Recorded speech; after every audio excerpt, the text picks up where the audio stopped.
A chill snaked down her spine. The silence of the house felt heavy, oppressive. He was already inside. Dennis Rader, the man who would become a chilling acronym, BTK, bind, torture, kill. He was a predator, lurking in the shadows of Wichita, Kansas. His name, soon to be whispered in fear, would haunt the city for decades. He was a family man, a churchgoer, a seemingly ordinary face in the crowd. But beneath the veneer of normalcy, a darkness festered. A darkness that craved control, that reveled in the infliction of pain and terror. Dennis Rader was born in 1945, an unremarkable child growing up in the heartland of America. His early years were marked by the simplicity and innocence of small-town life, where everyone knew each other, and the days were filled with the laughter of children playing in the streets. He lived a seemingly normal life, blending into the background. The Rader family was like any other, participating in community events, attending church on Sundays, and enjoying the American dream. Dennis was just another face in the crowd, unnoticed and unremarkable. He served in the Air Force, worked as a compliance officer, even became a Boy Scout leader. These roles painted a picture of a responsible and upstanding citizen, someone who contributed positively to society. His dedication to his duties earned him respect and trust from those around him. He was a husband, a father. To his family, he was a loving and caring presence, involved in the lives of his children and supportive of his wife. They shared moments of joy and togetherness, creating memories that seemed to define a perfect family life, but the monster inside was growing stronger. Beneath the facade of normalcy, a sinister force was taking hold. Dennis struggled with dark thoughts that he kept hidden from the world, a secret life that contrasted sharply with his public persona. The first whispers of his dark fantasies began to surface in his youth. As a young boy, he experienced troubling thoughts that he couldn't fully understand or control. These early signs of his inner turmoil were the seeds of something far more dangerous. He tormented animals, a chilling precursor to the horrors he would later inflict on human beings. This behavior was an early indication of his capacity for cruelty, a red flag that went unnoticed by those around him.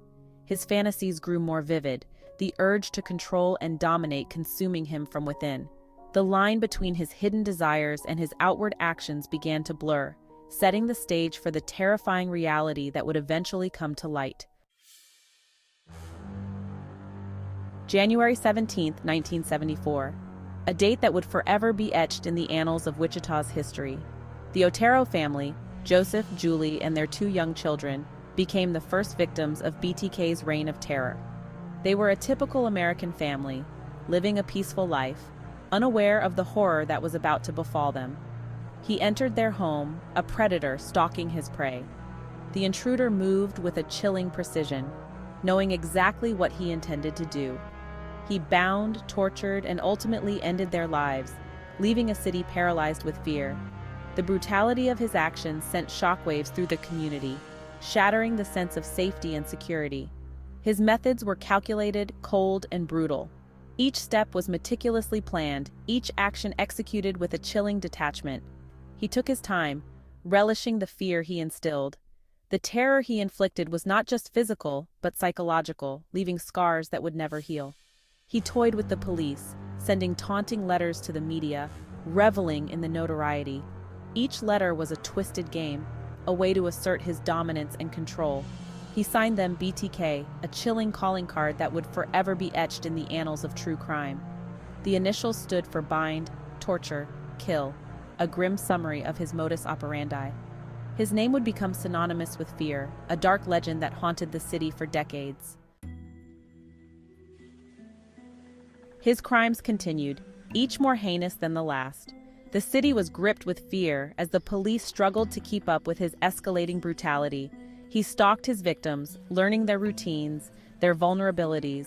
He would follow them for days, sometimes weeks, blending into the background, becoming a shadow in their lives. He would break into their homes, often cutting the phone lines, trapping them in a nightmare. The sense of security they once felt within their own walls was shattered, replaced by an ever-present dread. Shirley Vian, Catherine Bright, Nancy Fox, the names of his victims became synonymous with terror. Each name a reminder of the lives he had destroyed, the families left in mourning. His letters to the police became more brazen, his tone more mocking. He taunted the authorities, relishing in their frustration and helplessness. He included chilling details of the murders, details only the killer could know. Each letter was a twisted trophy, a testament to his cunning and cruelty. He craved the attention, the recognition of his depravity.